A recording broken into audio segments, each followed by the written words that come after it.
या घडीची महत्त्वाची बातमी। एकनाथ शिंदेंचा उद्धव ठाकरेंवर पलटवार आहे। लबाड लांडगा वाघ होण्याचा सोंग करतोय अशा शब्दात शिंदेंनी पलटवार केलेला आहे। मुख्यमंत्र्यांनी उद्धव ठाकरेंवर पलटवार केलेला आहे।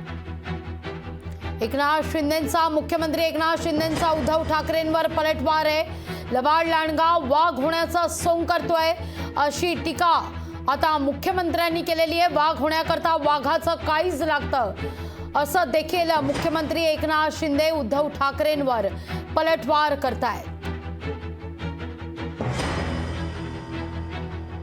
उद्धव ठाकरे यांनी शिवसेनेवर किंबहुना शिंदे गटावर टीका केलेली होती आणि याच टीकेला आता मुख्यमंत्री एकनाथ शिंदेंकडून जोरदार पलटवार करण्यात येतोय। जय महाराष्ट्र। आमचा श्वास असलेल्या हिंदू हृदय सम्राट बाळासाहेब ठाकरे यांची आज जयंती। मी सर्वप्रथम तमाम शिवसैनिकांच्या वतीने बाळासाहेबांना विनम्र आदरांजली वाहतो। कालच संपूर्ण जगानं अयोध्येत राम मंदिराचा अभूतपूर्व सोहळा पाहिला।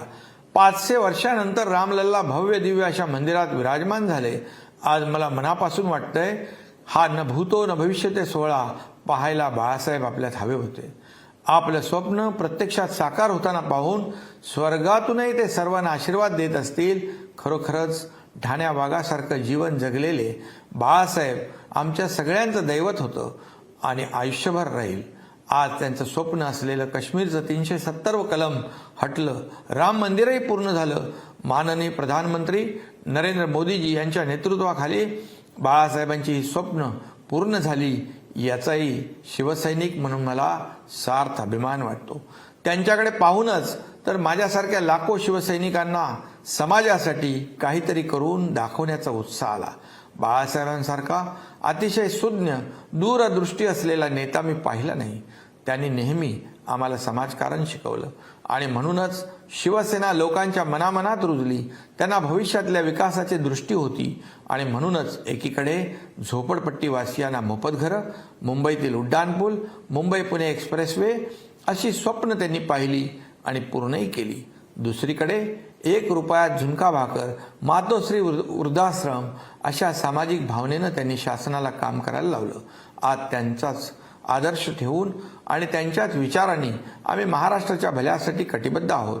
जीवनात एकदा निर्णय घेतला की मागे फिरू नका, कारण मागे फिरणारे इतिहास रचू शकत नाहीत असं ठासून सांगणारे आणि तसं आयुष्यभर वागणारे बाळासाहेब हे प्रत्येक शिवसैनिकांच्या हृदयात आहेत। मी परत एकदा त्यांना विनम्र अभिवादन करतो। धन्यवाद। जय हिंद, जय महाराष्ट्र। लोकशाही मराठी ऐका, पहा, जागरूक रहा।